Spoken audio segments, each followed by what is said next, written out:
Hey guys, Tisha here, and we are back for another Counting the Cost chapter read. This is chapter 7, and let's go ahead and begin because it's probably going to be lengthy. Dying inside and out. All my life, I've been taught that suffering was good. Red flag. For anyone doing the Lord's work, pain was to be accepted, even embraced.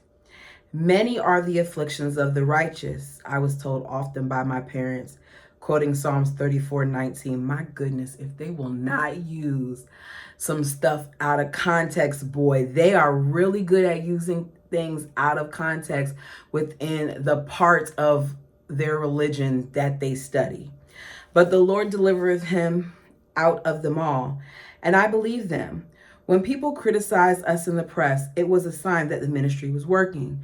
When filming was hard and demanding, it was a privilege to serve the Lord.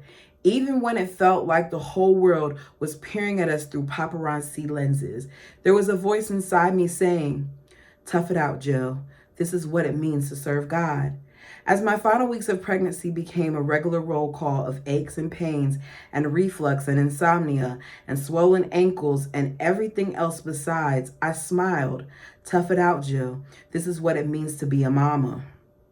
My water broke while Derek and I were out on a triple date having ice cream at Cold Stone Creamery with Mom, Pops, and some friends. The fact that she's so, even at this stage, was willing to hang out with her mom and dad, despite how they treated her, despite how they handled that whole situation with her contract, despite them trying to trick her into taking this $80,000 so they could basically own her, is perplexing to me.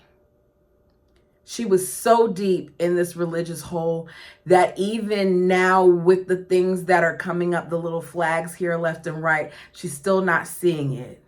We rushed back home. I used my midwife Doppler device to listen to the baby's heartbeat, 154 beats per minute with good variability. His head was engaged and his position was good. Everything was looking great. 36 hours later, I was a long way from great. The contractions were about 2 minutes apart and I was fully dilated. I'd only been pushing for about half an hour when the baby stopped descending, so she's having yet another complicated birth. The pain had been excruciating until I'd been given an epidural, but I was losing all my energy to push. I was feeling weak and tired. I tried to summon that voice that would tell me to tough it out, but it was on mute. I can't. That was all I could say. "Come on, Jill," came the doctor's voice beside the bed. I kept my eyes closed, not really wanting to see what kind of stern look I was getting. She'd been with me for a while now, and the more tired I'd gotten, the more assertive her voice had become. "Let's roll you over on the other side. You've got another contraction coming. Jill, you have to push for me, okay?" When it hit, I tried to push, but I had nothing to give. It was all I could do to breathe. I drifted. For a moment, I was left alone. I could hear voices talking, but they were a soft blur. If I retreated far enough into myself, I could block everything out. "Jill," said the doctor. Her voice was different now, still assertive, but there was another note in there now, too. She was concerned. "Listen to me, Jill. Baby's heart rate isn't recovering as quick as we'd like it to after the contractions. It's dipping to 70 and not coming up fast enough. We need to get this baby out now. With this next contraction, you have to push. You know this stuff, Jill. You know what this means." I knew what it meant. It meant the baby was potentially in distress. It meant that something was wrong. "Okay," I said. Then the doctor changed her mind. "Nope." I looked up and saw the doctor standing at the end of my bed. We're doing a C-section now. Prep for surgery." She already had a C-section. Not saying that you always have to have a C-section once you have a C-section, because there are some women that are able to do so afterwards, but this was kind of close together. So I'm not surprised that unfortunately it looks like she's going to have another one. For a few seconds, I was aware of the room exploding into action as the bed was pulled out from the wall and broken down to become a gurney. Then came the pain and the screaming. I realized after a minute it was my own. I felt as if someone has just sliced me open on my side. I looked down, half expecting to see blood. There was none, but the pain was like nothing I ever known. Then it hit me. I'd had an epidural. If the pain was strong enough to break through the drugs that strong, something was seriously wrong. My screams only got louder. Oh, goodness. I felt sick, the kind of sick that seeped into every muscle and every organ. I shut my eyes as I kept screaming. I could vaguely sense motion, felt a breeze on my face as the bed hurled down the corridor, but it might as well have been happening to someone else. Besides the sound of screaming, the only thing that existed for me was the pain in my side, a ripping, that tearing, unlike anything I could ever imagine. The lights were on bright in the OR. The doctor was gowned, but I could see the concern in her eyes as she leaned over. Jill, the anesthesiologist isn't here yet, but we can't wait. I'm gonna have to start without him. Oh my goodness. Oh my goodness. Whoo! I could still hear my screams as the doctor started giving me shots of local anesthetic and began slicing me open to get the baby out as soon as possible. I heard someone else shout about the amount of blood I was losing and another person yelling as they counted every instrument and item the doctor put inside me. But another thought within me was even louder. This is it, Jill. This is where you and the baby die. This is the end. There's no need to tough it out. I opened my eyes to see Derek. He was wearing the same shirt that he had been wearing for the past 2 days, but he looked 5 years older. His eyes, though, were relieved. I wanted to ask what happened, but the pain silenced me. It wasn't just on my side now, but all down my lower torso. 4 hours, he said, holding my hand. His voice was shaky, as if he'd just that minute stepped out from a car wreck. You've been out for 4 hours, but it's okay. You're okay. You had a uterine rupture. There was a hole in it.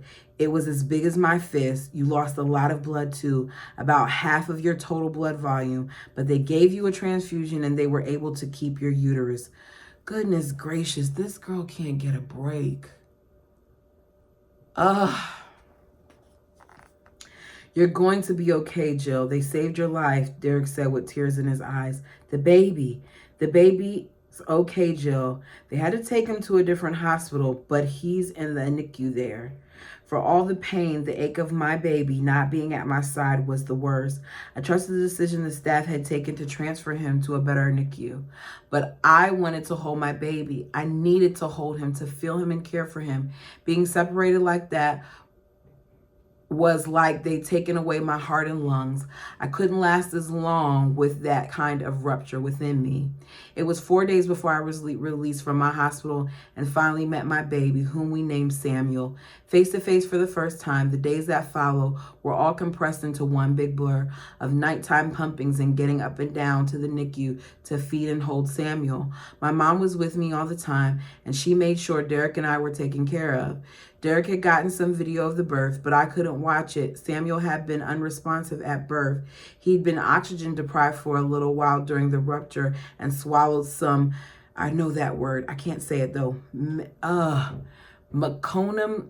It's the when the baby poops in utero and it swallows and goes into the lungs. I always say it wrong. meconium.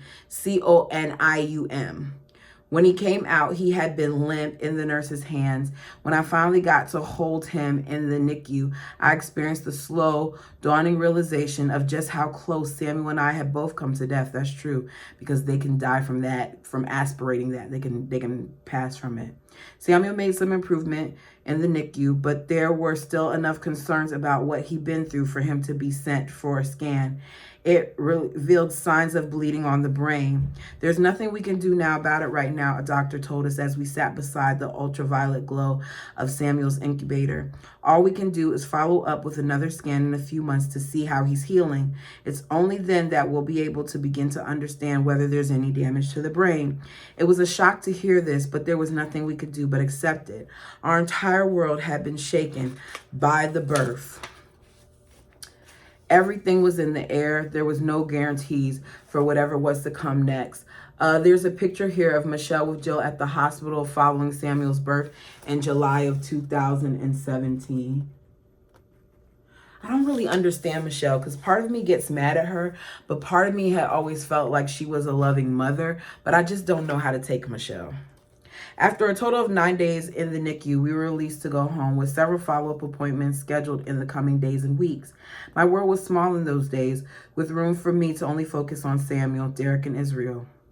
Everything else, from what I was going to eat that day to what our lives would look like now that we left the show, it all floated beyond me like an ocean mist.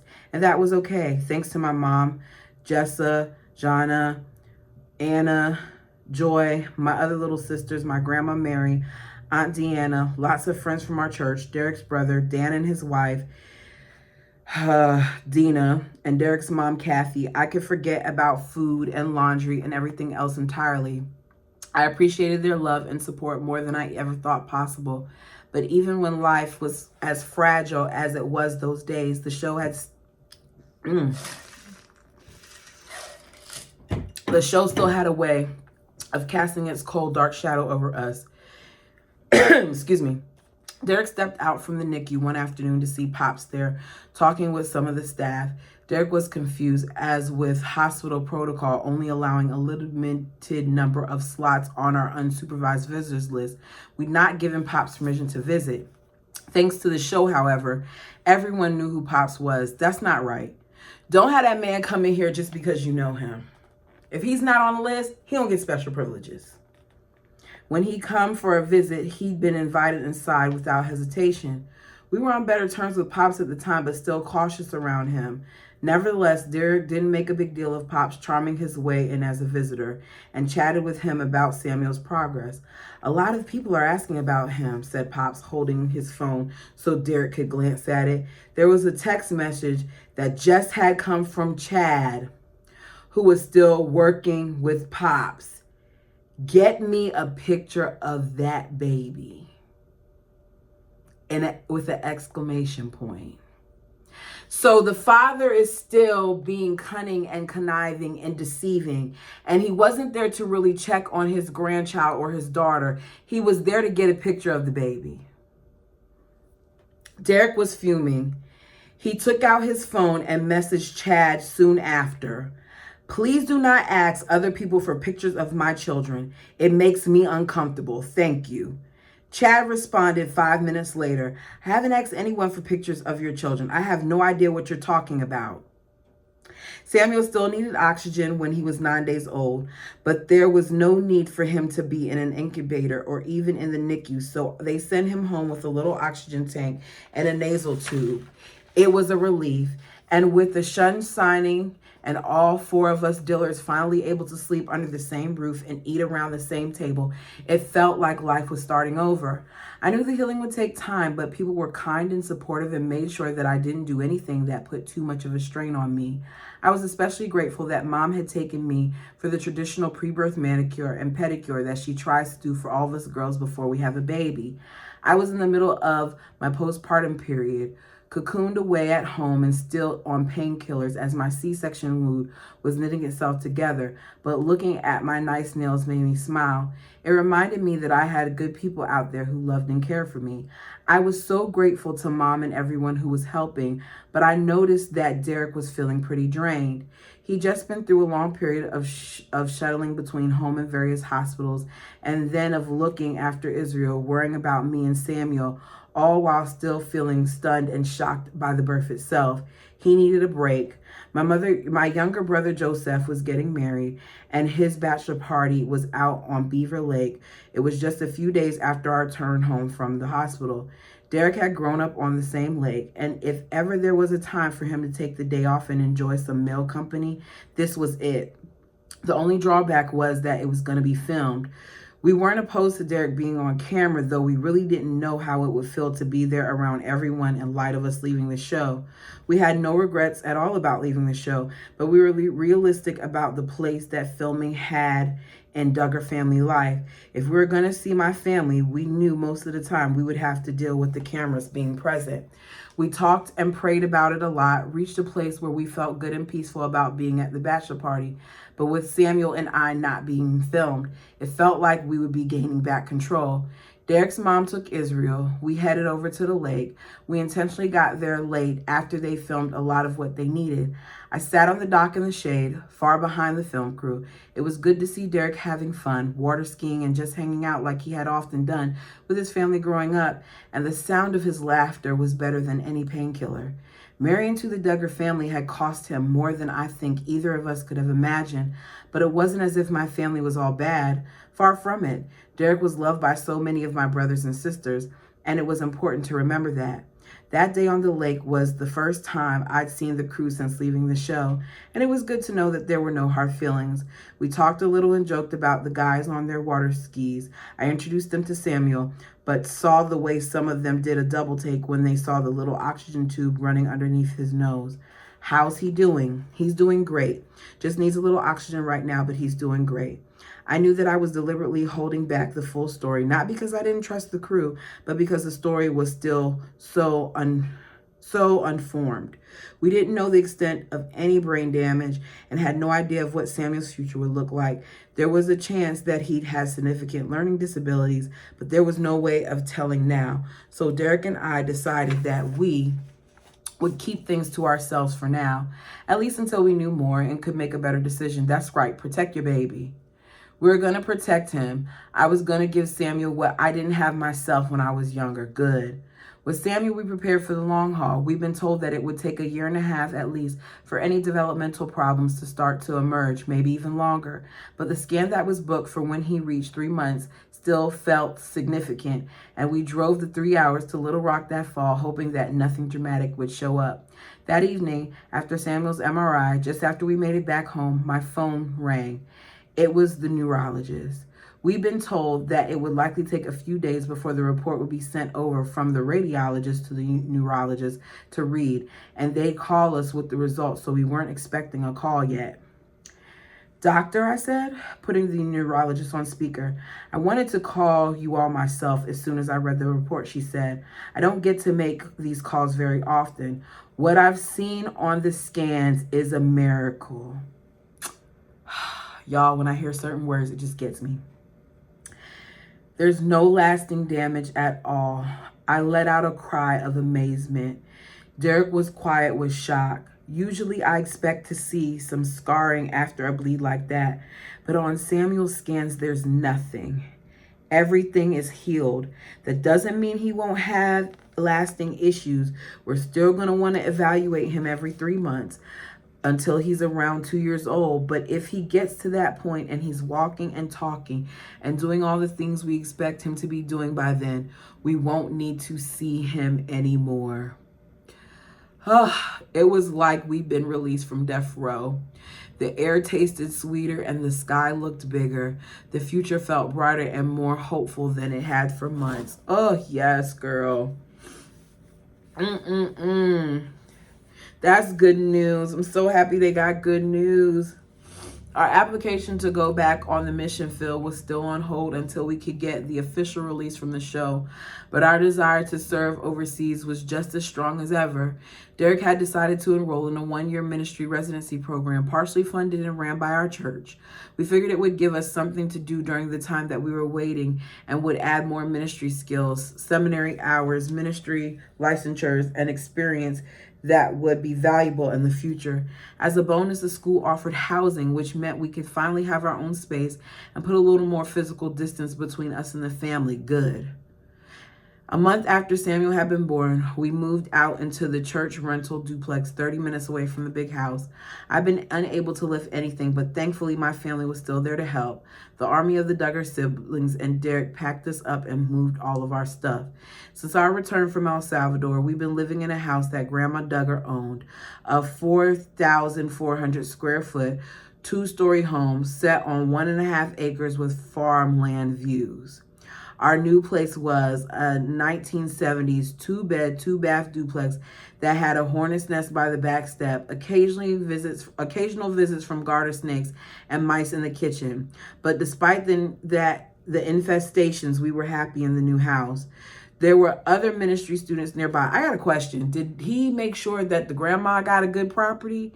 Because for the grandma to have a 4,400 square foot home, was that something that she got on her own, or was that something that was given to them? And we were looking forward to building a new relationship with our new community. We were our own family, finally free to be who we wanted. This I told myself so many times during those long August days when Derek was away working with the church and I was with the 2 boys in the house. This was the point when finally our new life would begin. Trouble was, moving on and letting go of the past was an impossible task. It didn't matter how much Derek and I talked about building our lives together, what future I dreamed of, or how badly I wanted to begin it again. I felt stuck. I felt like I was in chains and I couldn't break free from the past. My heart was open to the possibility of a new life, but my head was full of reasons why I couldn't. For every whisper of hope, there was an avalanche of guilt. For every moment of joy, there was a stab of fear because of how much they brainwashed that girl while she was a part of her family's faith. I had IBLP to thank for that particular baggage. Ever since I was a kid, every decision I made had been gripped with a level of guilt or fear that weighed heavy in my decision making. Over time, I'd gotten so used to it that I hardly noticed it was there. But now that I walked away from the family ministry and we were beginning to change in other areas, I just couldn't ignore it. At first, the guilt manifested itself around children, specifically whether I would be physically able to have any more. As my body started to heal, my mind became troubled. Having just had my second C-section and experienced a uterine rupture, not to mention Samuel's stroke and brush with death, I was just waking up to the possibility that I might not be able to have any more kids. It was not an easy thing for me to accept, despite the fact that I had been doing a lot of questioning about the IBLP's teaching over the years. In 2014, Mr. Gothard had stepped down after being accused of sexual harassment and molestation by 34 women. And understand, if there was 34 women that came out, it was probably twice that amount that he actually did it to. Because oftentimes people who experience that do not report. It was the year Derek and I married, and I started questioning the IBLP's view of scripture. The closer I looked at the Bible, the more it seemed to contradict what I had been taught as a child, especially the idea that adult children were still under their parents' authority and the way they had placed Mr. Gothard on a pedestal. Exactly, because they idolized that man who came up with his own teachings that were not biblical. But one thing I hadn't thrown out was the belief that children are a blessing. Before I got married, I knew that I wanted to have as many children as I possibly could. Becoming a mama had only strengthened that belief within me. But after Samuel's birth, there was a very real chance that he would be my last child. All of this was stirring within me when Derek and I made a trip back to the hospital one day. For once, it was nothing to do with Samuel or me. We were visiting a family friend who had just had a baby. I was surprised to see Mom and Pops there, but it was good to catch up, especially on safe, neutral ground like that. We all had to step outside for a moment while the staff did something in the room. Mom and Pops, Derek and me, and another friend of mine were all standing in the corridor together with my friend when my friend leaned close and asked me about Samuel. "How are you doing?" she whispered. "You healing up?" I've been guarded about Samuel, carefully keeping the story about his birth to only the closest people around me. I didn't want him to become a storyline in anyone else's tabloid, but I trusted my friend. "Kinda," I said, keeping my voice low, but it was rough. "I don't know whether I'm going to be able to have any more kids." My friend reached out to me, put her arm around me, but before she could say anything, Pop's voice filled the corridor. "We don't know for sure now, do we?"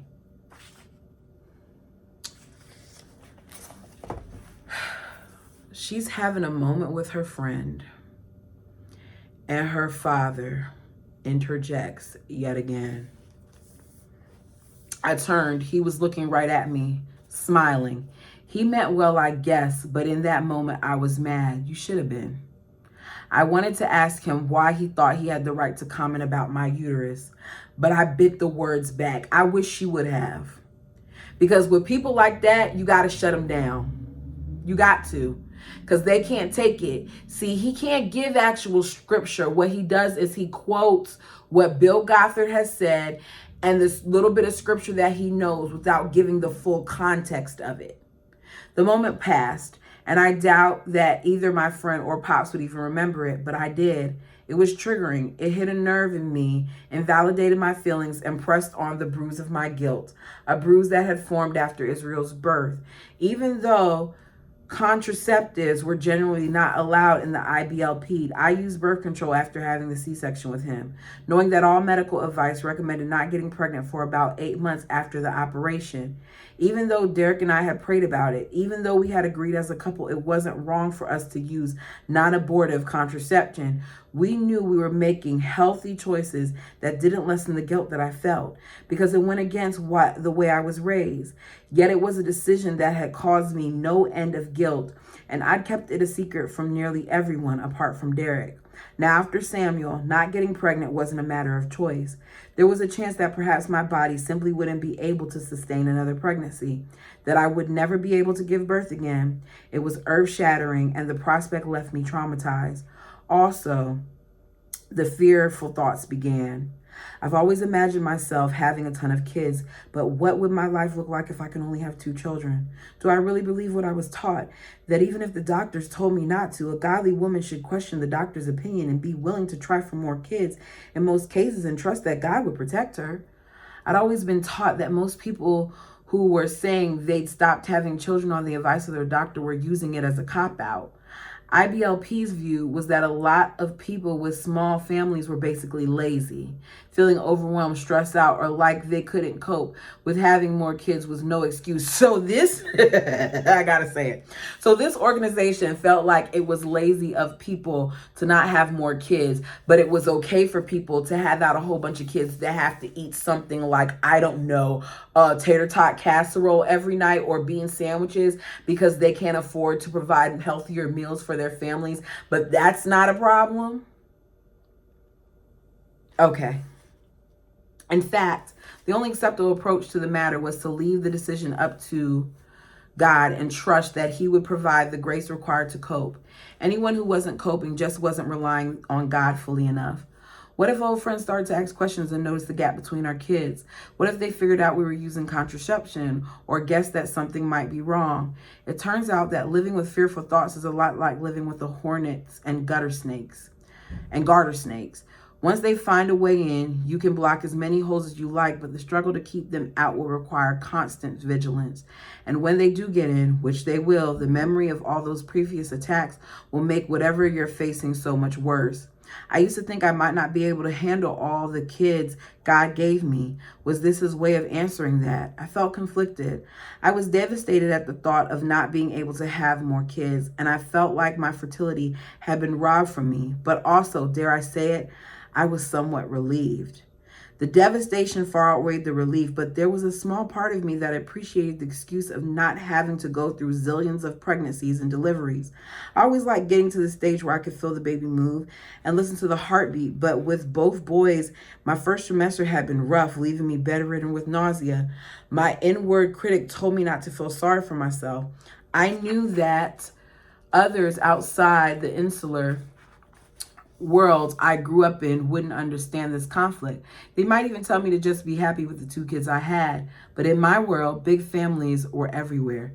If you didn't have one, then there was probably something wrong with your body. I hated that I could still feel the involuntary recoil at the stigma. I had always been told that we should trust God with the size of our families and have as many kids as God would give us. Even when I heard this, way before Derek and I were married, it seemed hard to swallow at the time. I dared not speak it, but the thought was always there in the back of my head that I didn't know if I could physically or emotionally handle that many pregnancies and deliveries. But I figured if that was God's plan for my life, then I shouldn't question it. Sweet Jilly Muffin should just accept it and trust that God would somehow provide the grace to get through it. When it came to trusting God with the size of your family, there was one phrase that I heard often, that God opens and closes the womb. Growing up, I guess, I'd always focused on the idea of God opening the womb and pouring out his blessings on us.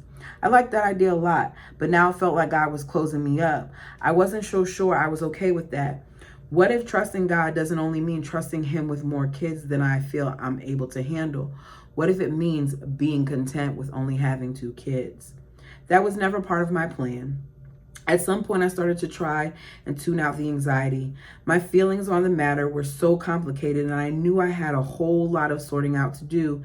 I didn't know what the future held, but I was relieved that we didn't have to make any decisions right now. And I was even more thankful that God had led us to step away from the show when he did. I was so glad we were able to protect Samuel while we waited to learn more. But I was also thankful that I had time to process everything without having to rehash it all in an interview chair for the show multiple times, stumbling over my words and still in the midst of working through it, only for strangers to critique while I process everything, further adding to my trauma. Everything happens for a reason, and she's very right. It's a good thing that this happened once she was off the show, because if it happened while still having to film and stuff for the show, it would have made this that much harder for her and also for her child. Fertility wasn't the only complicated area of my life at the time. Friendship and community brought its own challenges.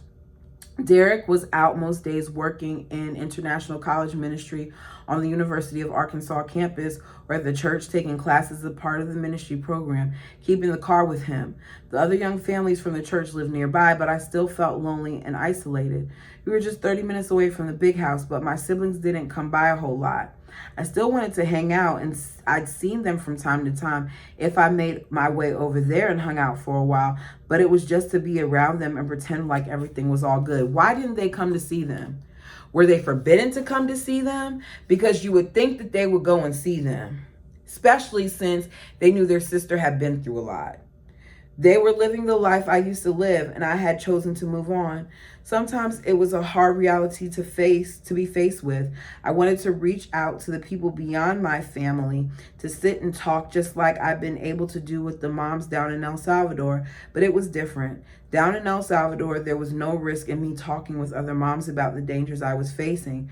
We were all at risk in some way from the gangs. I could be real with them, and they could be real with me. I missed that freedom and comfort, and I missed the way my faith felt strengthened just by being in their company.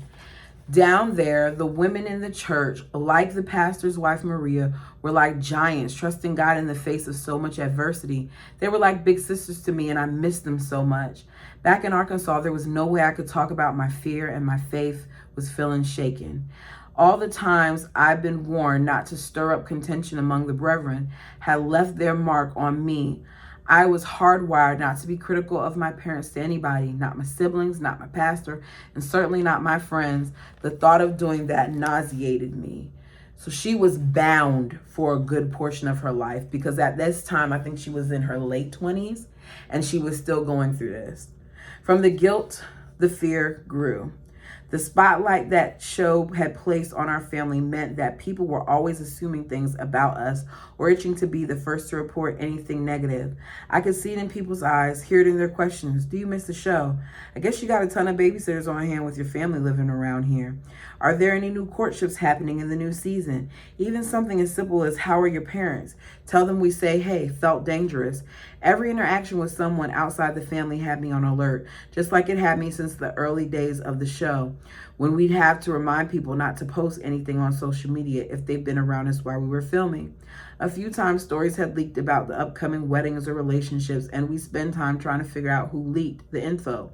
It was hard to shake off that kind of suspicious mindset, and as I tried to make a new life for myself and build new friendships with people, I'd often wonder what their agenda was or how likely they would be to sell anything. I told them to the tabloids. Growing up, Duggar had left me paranoid about people.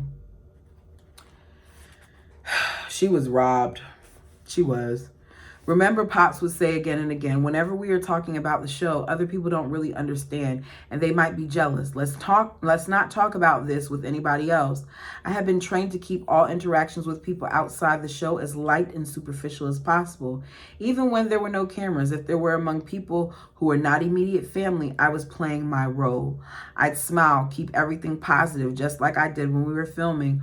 Only when the doors at the big house were closed could I relax and be myself, whoever she was. At home with Samuel and Israel, while Derek was out at work, I tried to talk with some of the other mamas from church. I'd do okay if the conversation was light and easy, but the minute anyone asked me how I was doing, I'd feel the emotions start to whirlwind within me. Goodness gracious, this girl just was bottling it all up. She didn't get to talk a lot about what happened to her with Josh. She didn't get to talk a lot about how she was feeling with anybody but really her husband. She just had all this stuff just festering. I knew that if I ever came close to trying to answer them, I'd wind up sobbing, and that was terrifying. My emotional muscle memory took over, and I filtered my words like I was making baby formula. I kept everything spotless. There was a block against any hint of grit or dirt about the Duggar family life passing my lips. I hated it. I wonder what friendships she's lost because of that. Because sometimes when people feel like you're disingenuous or you're not giving yourself, they tend to put up a wall as well. And as a result, you won't form that connection. So I wouldn't be scared if she lost some things around that. At the time when I needed friendship the most, I realized that I didn't know how to talk to people. Sweet Jilly Muffin had been a gold star kid in the big house, but out in the world without any Duggars around, she was just a hollow, lonely, scared girl. I was caught in no man's land, that strange space between the foreign enemy on one side and safety at home on the other. Only for me, the roles were reversed. Home, the big house, was where the risk was. While the strangers were my hope for safety, I guess I wanted the freedom to follow where we were feeling called, to a world beyond my family and the way I've been raised. I just didn't have either the tools or the guide to help me do it and survive. The one place I felt like I could relax was church. I cherish Sundays, and not just because Derek would be with me much of the day. He'd drive us to the campus and we'd join the flow of people making their way through the doors into the auditorium. With a couple thousand other people in attendance, I could feel myself relax as I blurred into the crowd. Church was nothing like the IBLP. There was no Mr. Gothard figure at the center drawing attention to themselves. There were no model families brought up on stage to give us a model of perfection to emulate. They didn't even use the King James Version of the Bible, which is extremely altered. They didn't talk about the authority in the same way I heard it taught. They didn't say how important it was that children obey their parents far into adulthood, and they didn't preach that women should wear dresses at all times.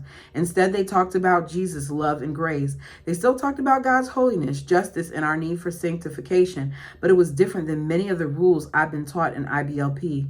They were genuine about wanting to build community with young people and families, and the results were captivating. To the people in IBLP, it might have been a worldly church, or as my dad once said, a two-kid church. To me, it looked like a healthy church with a more balanced view of freedom in Christ.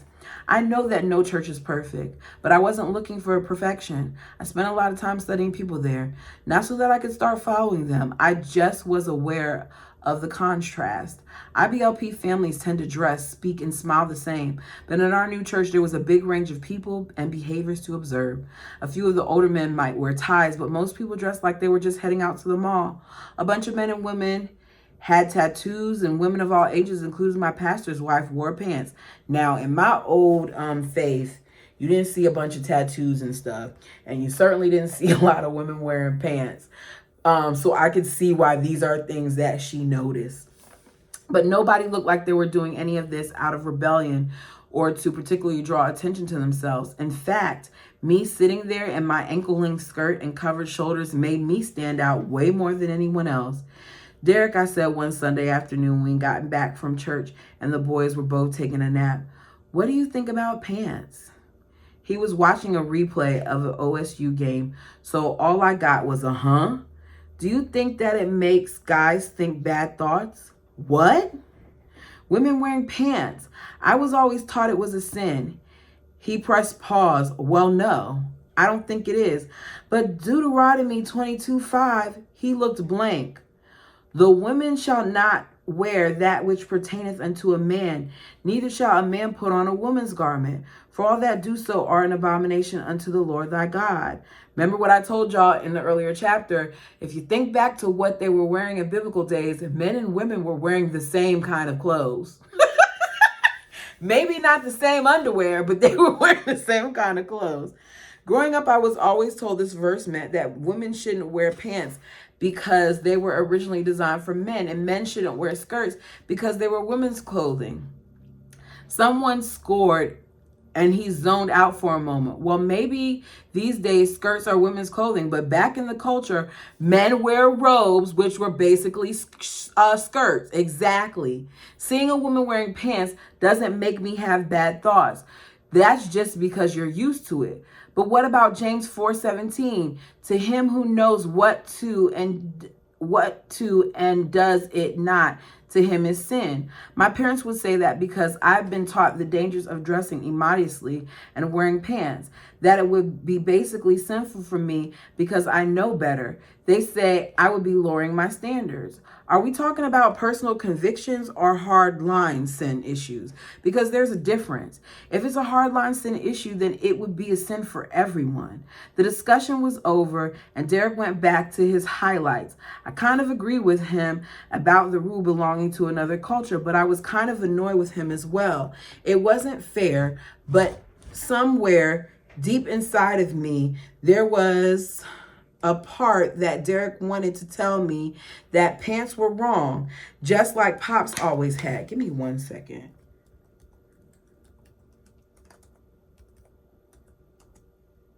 Son, if you're trying to do something, just do it.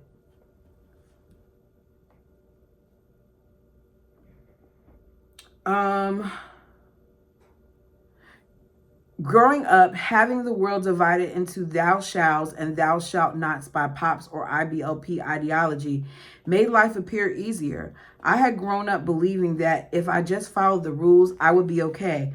I guess that belief started to crumble when I learned that Pops had manipulated me into signing the contract. Maybe authority wasn't always totally trustworthy. Instead of just getting Derek to decide for me, I thought over our conversation and decided to pray and study the issue more myself. I looked at the Bible to see what else it said about women in pants. Turns out not so much. And looked past the style choices of the pastor's wife and the worship leader and decided that I liked it, admired and respected them. The more I talked with them, the more I could see that they were both godly women who just happened to wear pants and a nose ring. It didn't define them. One thing about my pants kept on troubling me though. Even if I didn't think they were sinful, there was the bigger issue of my parents' wishes to consider. If I started wearing pants, it would likely be seen as an act of rebellion against them. And I really didn't want to be viewed that way by either my parents or the press. The way I saw it, I was already in enough spiritual peril without adding another potential judgment onto my back. Then, just as I was feeling like there was no way to untie this knot, something happened that was shocking to the Duggar fan base and made tabloid headlines. My sister Ginger decided to start wearing pants. Not on the show and not at the big house, but whenever she was back home in Texas with her husband Jeremy. I waited for the fallout. I watched the family text message groups, at least the ones I had not been removed from, wondering how long it would take for Pops to call her out or cut and paste the verse from the Deuteronomy. But nothing happened that I was aware of. There was no public condemnation, no backhanded shaming. One day I called Ginger. She told me that she'd faced some backlash behind closed doors, but encouraged me to make good decisions, not based out of fear or what others would think. Ginger's decision to think for herself while staying true to the Bible was inspiring.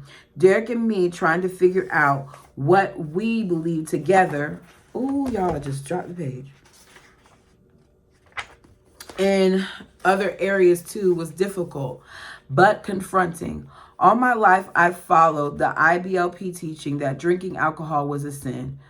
Yeah, I was taught that too in my old faith. I knew there was truth to the real dangers with getting drunk, and I had always been warned about the slippery slope. But after studying what the Bible says about it, I resolved that it wasn't a sin for me to drink, though. For a long time, I was still afraid to try it. Eventually, the thought of an occasional relaxing date while sipping a glass of wine with my hubby sounded lovely. My mother is 65 years old and she has never had a drink in her life. Can't say the same for her daughter.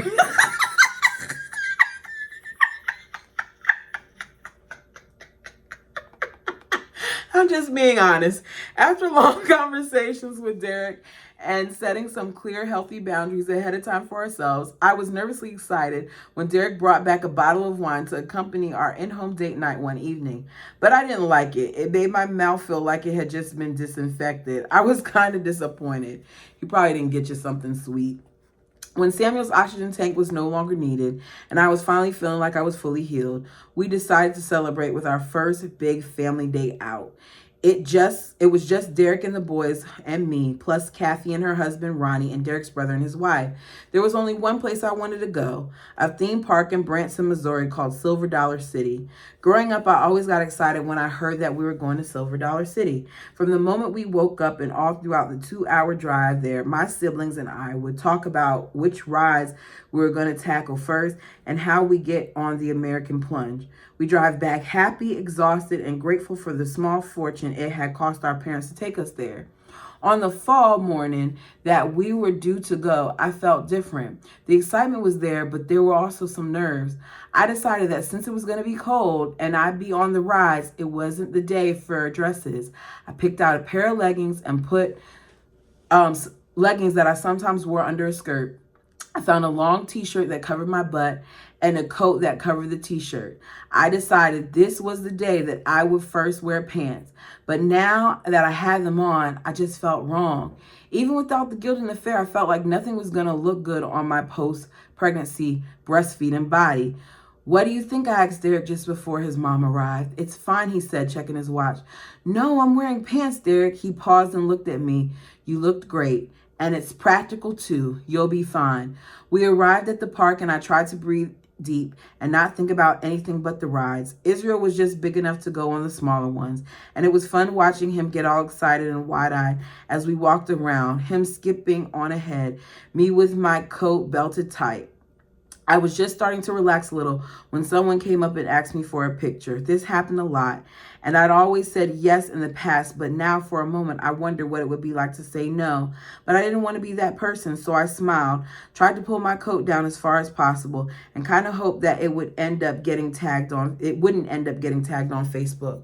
We must have been there an hour or two when I saw something in the distance that made me reach for Derek's hand. My family, I said, my voice shaky and my heart racing. Look, the Duggar clan had just arrived. Mom and Pops and nearly every other sibling that was still living at home, ready for the thrills of the day at Silver Dollar City. There was no TV crew with them, and I knew I couldn't hide from them for the whole day. That sooner or later we run into one another. But I decided to try all the same and steered us Dillards quickly off to the opposite direction. The rest of the day was a series of near misses. I was feeding Samuel when a couple of my siblings saw me and they came over to say hi. Luckily, I was sitting down and had a nursing cover draped around me, so my bottom half was kind of invisible. I came within 20 yards of Mom and Dad while we were both in line for different rides. We said hi, and I was grateful for the low hedge that separated us and covered my legs.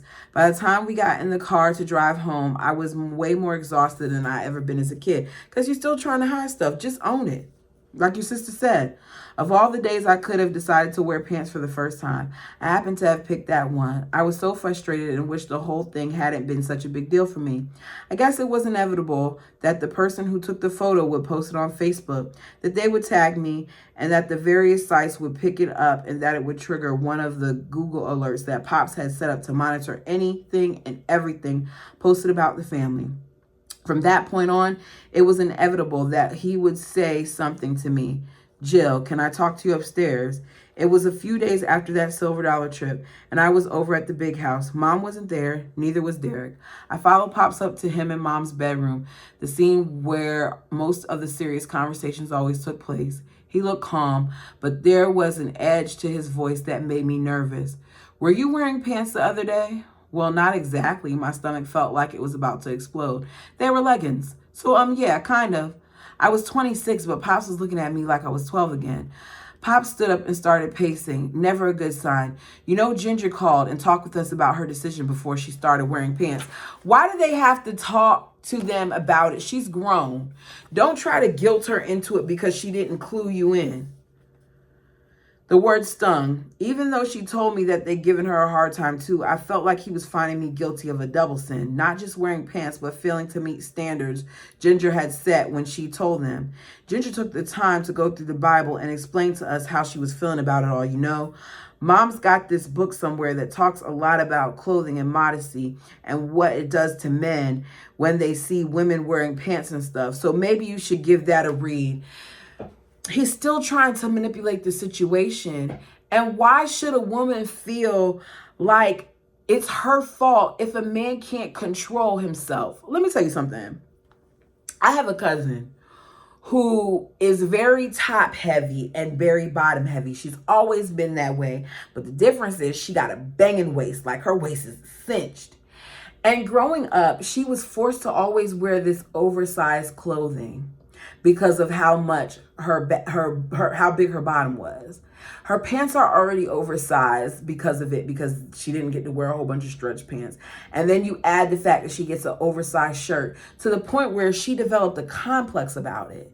My cousin didn't grow out of it until like her late 20s. And even now, sometimes she still like is overly aware of her anatomy because of what people like he's doing right here.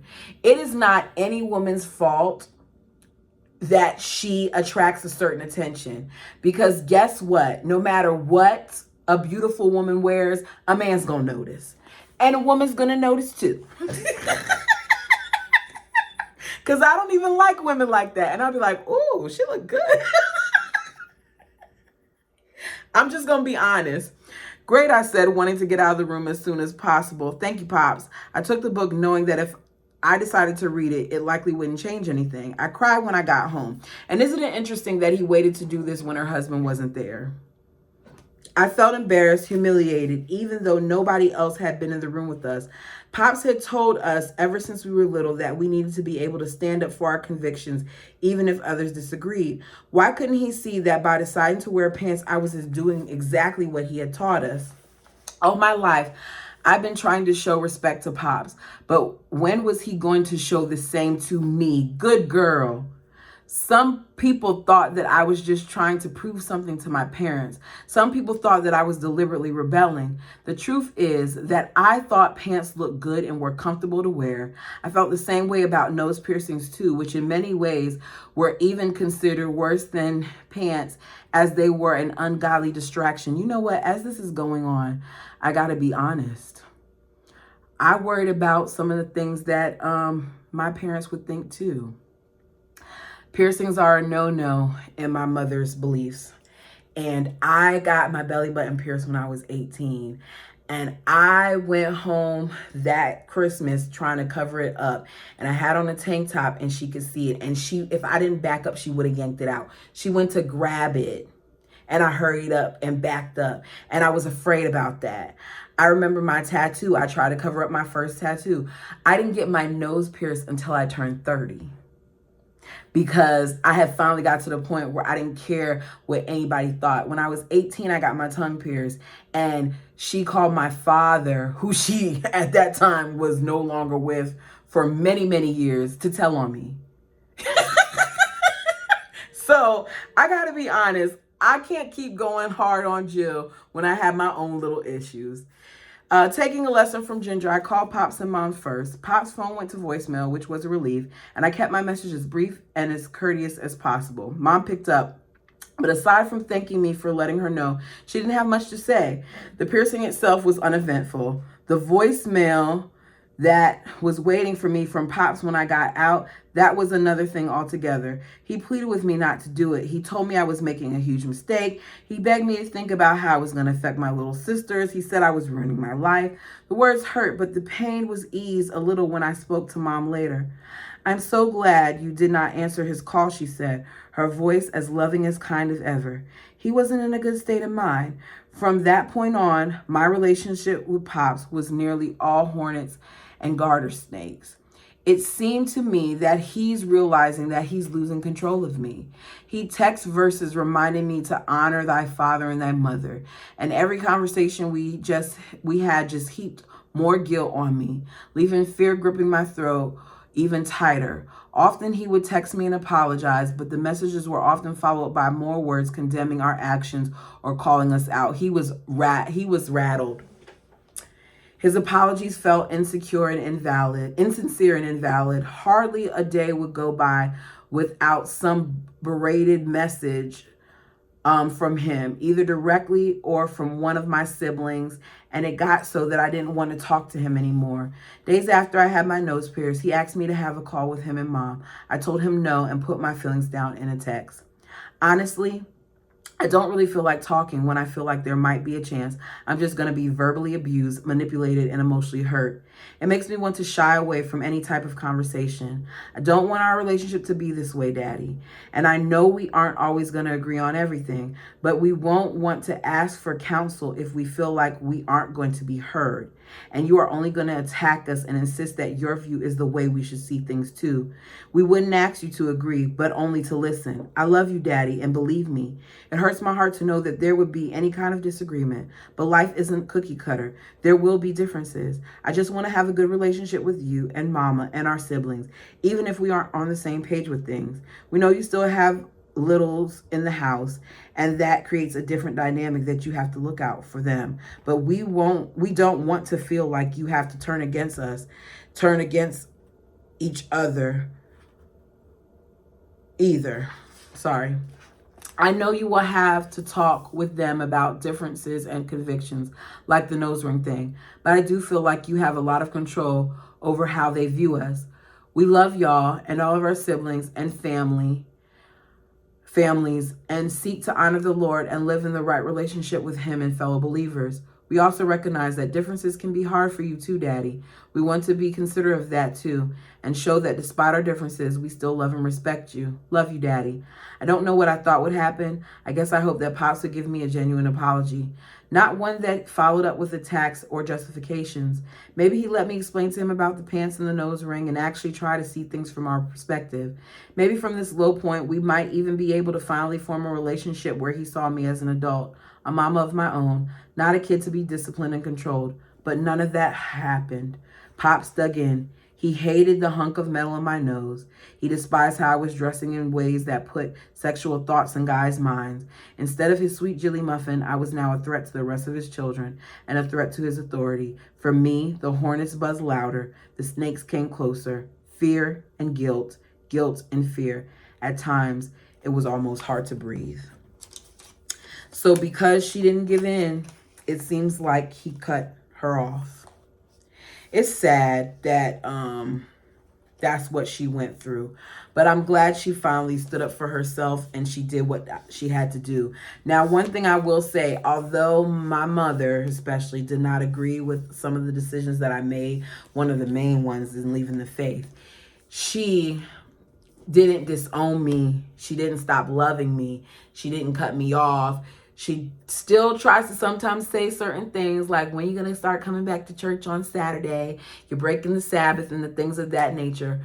But she does not do what he does. And if I shut her down, that's it. You all, please like, comment, and subscribe. Let me know what you thought of this chapter. Until next time.